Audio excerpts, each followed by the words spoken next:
My name is Sunny Parrish. Today is October 30th, 1998. I'm here in Stockbridge, Massachusetts with our lovely Marge Champion. Alrighty. Well, for the record, will you state your full name? Yes. The original one was Marjorie Celeste Belcher. Okay. And then, of course, there were others added. I became Marge Champion in 1947 because of very good reasons. I got top billing so that Gower Champion could stay together as an entity. Mm-hmm. And because he wanted to be a director. And then I have another name, which is also well known in television, which was Segal. Mm-hmm. Boris Segal and I were married for four and a half years. So I'm Katie Segal's stepmother. Wow. When were you born? Where? When? When? Oh, that's a long time ago. I have lived through the women's movement. I have lived practically through the 20th century. I was born in 1919 mm-hmm. in Hollywood. What day? 2nd of September.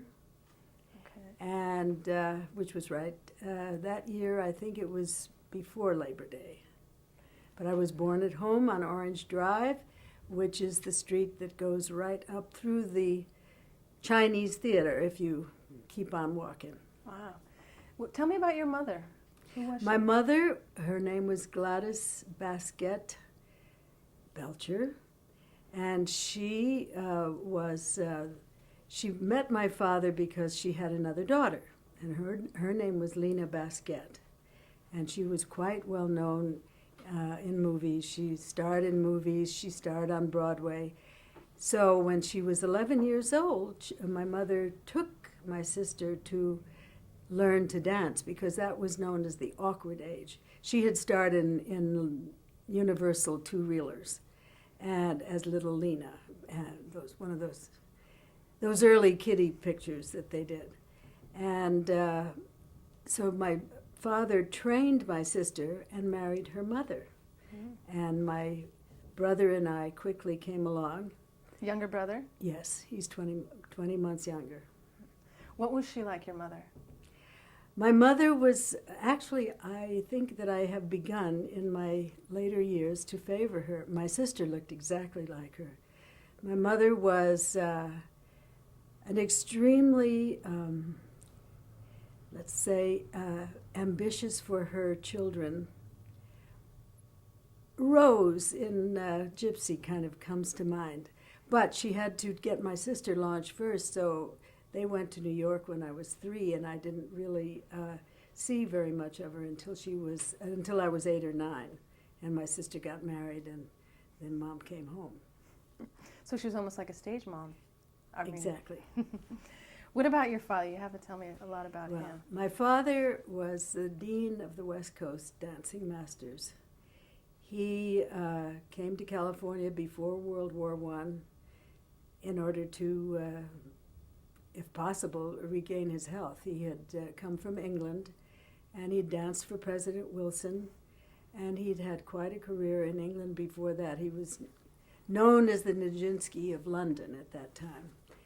And he came here to California because he had contracted TB in the East, and the doctor told him if he didn't find a way of curing himself, of course in those days they didn't have very effective drugs. So he went to California and he opened a school, a very small one, on what is now downtown Los Angeles, Hill Street. And he lived in a boarding house which had a tree outside the second-story window. So he built himself a little catwalk out to the tree and a platform, and the air was so clear in California then that you could be cured of TB. He lived to be 90 years old, and he had the largest and most successful dancing school in Los Angeles. He also was the first, they didn't call them choreographers then, they called them dance directors. And he was the first dance director in motion picture. He worked for DeMille, he worked for Max Sennett. He He trained, so many of the movie stars. Colleen Moore. I remember riding around as a child. I remember riding on Rod LaRock's shoulder. I mean, this is names that you probably have never even heard, but Mae Murray and Jack Gilbert came and learned the Merry Widow Waltz from him. How big was his place that he? He eventually had a dancing school that had 2,000 pupils. But the Depression came along. Just as Mr. DeMille, C.B. DeMille, built him a building on Western Avenue between 6th and Wilshire. And just as it was finishing construction, the height of the Depression came along, which in a way was a great blessing for me, because by that time I was 13 years old. And of course, the first thing that families did was to give up dancing lessons or any kind of lessons at that time, music lessons, anything that they could do without, because everybody was hit by the Depression. Well, for me, at 13, it was very lucky, because he couldn't afford assistant teachers, and so I became his chief assistant. Wow. And also his demonstrator. So I got to go to Shirley Temple's house and demonstrate for when he taught her. I got to go to Harold Lloyd's house, and when he taught the Lloyd girls, although a lot of the time those people came to the studio. I can remember seeing Joan Crawford and Francia Tone, because she was doing something in a movie that she needed some extra training. So he was the trainer to the stars, essentially. He was. I think that he probably was the best known one, yes. Well, state his name for the. Ernest Belcher. So dance was a part of your life early on. I never remember a time when I wasn't dancing. How young were you when you started? Well, he didn't believe in early training, but I know that I had my first tutu before I was a year old, because I have a picture in that. But I don't think I started any serious training until I was about 5 or 6. And what kind of training was it that you were learning? Ballet. His school also had other departments. He had a Spanish department, which Rita Hayworth's father, Eduardo Cancino, headed. He taught the Spanish dancing. He had tap. There were several people who headed that up. The first one I remember was Arthur Prince, who also taught Marion Davies and a whole bunch of people. Then Louis Dupron became the head of that department. He had acrobatics, and so there were, and also at the top floor of the building, which DeMille built him, was taken up by the Ernest Ryan ballroom. I never had time to study ballroom, so it wasn't until I met Gower in the 9th grade at Bancroft Junior High that I really started to even think about ballroom. So before that, so at age 5 you're learning ballet. Did your father teach you, or were you learning from others? No, mostly my dad. Mostly my dad. I went through not only all the, he had invented an 8th grade course for people, and when I got to be about 10 or 11, I even took the teacher's course, because in the summertime he taught teachers from all over the country. And by the time they'd been through the teacher's course 2 or 3 times, then they were certified by him as having his sort of technique and his knowledge of the body, which was considerable. The 8th grade, is it an 8th grade system? Is that Yes. what it was? Yes. What were It they? was basically Cicchetti method, although he didn't particularly, being from England, he really didn't like in Cicchetti, the arm movements are rather stilted. He preferred a much more flowing way of using the arms. So he combined it with, I think it was almost like, it was a little bit of the Russian style of arm movements, But I think he really was influenced by Isadora Duncan, even though he didn't have any. He felt that she was an untrained dancer, and I remember him talking about that. But he used a much more flowing way of using the arms than that which is basically an Italian method of ballet. In England, they didn't have a vocabulary. There was the Cicchetti method, there was the Russian method, and that was about it. Did you also you took classes from Rita Hayworth's father? I took a few classes. My father also had been trained as a Spanish. I mean, he had taken Spanish when he studied himself in England. And he had also done a lot of ballroom work. And so he was able, even in his classes, we all had castanets and did some Spanish dances, the sevillanas and things like that when we were very young, at the end of each class. But I do remember seeing Rita, her name was Marguerite then, Marguerite Cancino. We were about the same age. So your father would go out to their home sometimes, and you would be the demonstrator. How did that work? Well, he'd sit at the piano, and he played a rather interesting piano, missing half the notes, but it was at least you could follow it, and a lot of Chopin. And I would demonstrate because the work was very codified. I mean, he had a certain way of doing the bar work, and it didn't vary very much. And he had certain center exercises and then some combinations and things. And especially with Shirley, who had come to the studio when she was between pictures, but when she was filming, she just couldn't get down to Western Avenue from Beverly Hills and still do her schoolwork and everything else. She was quite young then. Yeah, she was like in elementary school, well, a little bit. Well, when I remember first seeing her when she was about 6 or 7, and she was just delightful. She picked up things quickly? Very quickly. I mean, everybody will tell you that. She could pick up tap or anything else very quickly. And she also had a real streak of mischief in her, and if she started fooling around, I remember very well her mother would say, "Shirley," and right back into her discipline. Now, you said your mom came back when you were about 9. Mm-hmm. Was she involved in a lot of your dance teaching, like around there, trying to get you into different things? No, I rarely remember her at the studio. She taught me a lot about cooking. She was a wonderful cook, and she also did needlepoint.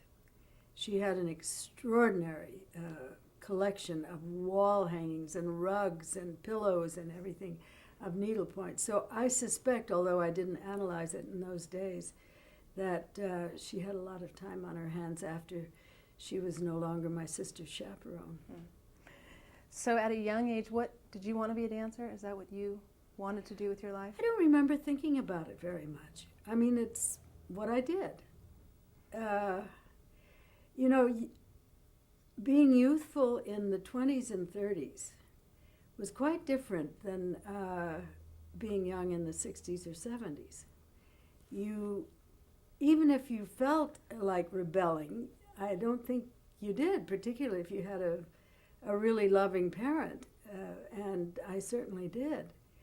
So I don't think I thought about it. I think I had gotten tired of dancing by the time I was 13 or 14, but being designated as my father's assistant gave me a whole new reason, which I didn't have. I'd much rather play touch football in the lot on Orange, Drive after school than going to the dancing school every day. And because if you're training to be a dancer, you train from the time you're 10 years old or 9, whatever time you start, until you become, because by 15, it's all over if you don't know it, if you are not completely trained. So you just never even thought about it? You thought, I'm here, I'm doing this, and what happens, happens. I knew kids who were tailors' sons or daughters, and they followed along too, you know. You didn't rebel in that way. I'm sure we found other ways of being annoying, which is a teenager's job, but that wasn't one of them. You know, fighting with your parents over the fact that you can have dancing lessons or piano lessons or any of those things because we really believe in that. Well, did you have a chance to play more touch football? Did you get to be a kid when you were younger? oh, sure. Sure I did. And when I was a little girl, we used to go to the beach. We used to go down to Venice plunge every, especially in the summertime. My dad would hire some young man to drive us from Orange Drive down to the Venice plunge. That was an interesting place. I hadn't thought of that in years. I learned to swim there when I was about 6. And it was right on the boardwalk in Venice. I couldn't tell you now where it was, but it had warmed salt water that you swam in that plunge in what had been warmed, but it was salt water from the ocean. Of course, the ocean was a lot cleaner then too. You really enjoyed swimming in warm salt. There's also a buoyancy about swimming in salt water that. If you haven't done it, you wouldn't realize the difference. But I learned to swim, and I was a very good diver. I used to dive off the high board by the time I was in my, I guess about 11 or 12. I used to go and to the Ambassador Hotel, which had a very big pool in, and I would take diving lessons. I wasn't allowed to do any sort of, I couldn't skate. I couldn't do anything that would interfere with the muscular training that I was getting from ballet. And so I wasn't allowed to play tennis. I wasn't allowed to do any of the other sports, but I was allowed to swim and dive. So that's what I did. Wonderful. So you said in the Depression you became your father's assistant. What did that mean? What did you do? Well, it meant that a lot of the classes I either demonstrated or took them myself, or I had quite a few pupils of my own. For instance, when some new pupil would come into the school, and because the work was so codified, they would come to me for 2 or 3 or 4 lessons, if they had studied somewhere else, just to get up on the vocabulary. And Sid Charisse was one of my pupils. And the Tall Chief girls, Marjorie and Maria Tallchief. And Maria later became, of course, one of Balanchine's great ballerinas. And so I worked with these people. Well, Sid in particular, I remember very well. She came from, her name was then Sid Finklia, and she came from Texas. And she was 13, and I was 15. And she was probably the most beautiful young colt-like. She was as tall as she is now, and she had these enormous brown eyes. And she was like a colt. That's all I can. She was absolutely exquisite. She only stayed at the school for a year or 2, and then she went to Nico Charisse's school, where she married the dancing instructor, and that's how she got the name of Charisse. So while you're at the school, how many types of dances were you teaching? What did you know? Mostly ballet. Mostly ballet. I mean, I could teach the Spanish or the. I remember I had at the time I was in the 9th grade. I was performing what my dad called a Portuguese hat dance, and I had little symbols on my fingers, and a great hat that I wish I had now, sort of a furry hat with a lot of flowers on it. And so there were little dances that had different ethnic backgrounds, but mostly it was ballet technique. When did you start performing? Were you performing very young? No, I started, the first time I really remember performing was in a ballet of my father's at the Hollywood Bowl. He put on ballets at the Hollywood Bowl almost every year. And this was in the early 30s. I think I was, well, if I was 11, it would have been in 31, yes. And I did just a slight little solo called The Spirit of the Night.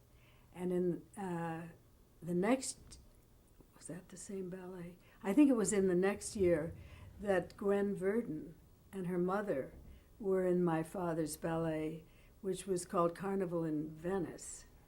And she was 7. So she always tells this story, which I think is hilarious. It was a kind of a commedia dell'arte thing, and she was this little clown-like character, and she had a little poodle on a leash. And her mother, of course, was also a clown-like character, and they moved around throughout the ballet. Well, at the rehearsal, it's very hot, or it was then at the Hollywood Bowl during the afternoons, and the dog got deathly ill and threw up and did all this stuff. So my father said we had to get the dog out of there, and she remembers my father's chief assistant coming and stripping her down to her leotard and suddenly pasting these pom-poms on all over her leotard and putting the little collar on her. So she made her debut at the Hollywood Bowl as a poodle. That's great. So his schools, were they mostly the training ground? Did they feed right into the movies? What kind of students were they? Were they going on to Broadway? There was every sort of student. There were people who went on to Broadway. At one time he had 8. You know, there were a lot more shows on Broadway in those days. In the late 20s and early 30s, he had 8 ballerinas at one time in different musical shows, because they always had the showgirls, and then they had what they called the ponies. The ponies were like, dancing and singing. They were like the chorus girls. And then they had a ballerina who usually worked on point. And of course, that's what my sister fell into when she was 15 and already trained. She went to New York with my mother and became the leading dancer, they called them in those days. And she was in something called Le Maire's Affairs, Eddie Cantor's Kid Boots, and finally the Ziegfeld Follies. And she did all of that between 15 and 18, when she then married Sam Warner, one of the Warner brothers, and came back home to live for a while. And retired. Did she retire after that? No. She did a movie for C.B. DeMille called The Godless Girl. She did another one. She did one for Frank Capra, which was it was called The Younger Generation, and it was part sound and part silent. And I've seen both of those films recently because they've played them. And at the Film Forum in New York, they play all those old films, you know. And she came east, and when she was over 80, she was honored at the Film Forum, and they ran the Frank Capra picture, The Younger Generation. And I can remember after it was over, her running down the aisle. I mean, she was quite a gal. Very glamorous. You're very close to her? Well, we were close in a very odd way. We were as different as day and night. And she's 12 and a half years older. So she was more like an aunt. And we were close as long as we didn't get on the subject of politics. She was very liberal in her lifestyle and very conservative in her political beliefs. And I think I've been just the opposite all my life. Well, you mentioned the Depression. You became the assistant. How did the Depression affect the industry in Hollywood? See, I was pretty young. I mean, I was 13, 14, 15. Of course it must have affected, especially the financing, because that was always a pretty iffy thing. But I wasn't too aware of anything except at home, because there would be people who came to our back door, men mostly, who would come to our back door almost every day and ask if they could do some work around the place. We didn't have a big house. We lived in a very ordinary neighborhood in Hollywood. But maybe the word got around that my mother always had a pot of stew or something on the stove. And she never turned anybody away without something. They would ask if they could do some work for some. Now, there wasn't that much work around, a house on a lot in Hollywood. But she would always give them something to eat, and if they had a family, she'd send sandwiches or something home with them. So I do remember having to be very careful and hearing about all the starving Chinese and having to clean my plate so that, I don't know how this equated, but that's what we did. It gave me, just as World War II kind of got us out of that depression, and also all the young men that I knew young boys that I knew at that time, it gave them a chance to get away from home at a pretty appropriate age. The depression was, as long as you weren't starving, it did something, I think, to mature you and to make you appreciate what you had. Everybody in this country was affected by it. I know that young people growing up after the war cannot understand what an almost unifying thing it was for this entire country. People were civil to each other, whether they disagreed politically or not. It was a whole, well, you've seen the Brady Bunch, Sometimes it seems silly, but I'm glad I grew up in that time. That's wonderful. At this time, didn't you meet Gower? Yes, I met him when I was 12, in the 9th grade at Bancroft Junior High. Well, we didn't really meet. I mean, who introduces you to somebody who sits in back of you in a class, But he did perform on the 9th grade graduating class show. And he performed with Gene Tyler, his first partner. And they did a ballroom dance. And my father had come over to the school to help with the lighting and the programming and so forth. And he caught one glimpse of that boy and found out, in fact, he always called him boy after that. And even when he was 40, yes, he did. Even when he was 40, he called him boy. And he found out who his mother was and gave him a scholarship to the school, because he realized that my father was very, very good technician, and he realized that he had not had a foundation.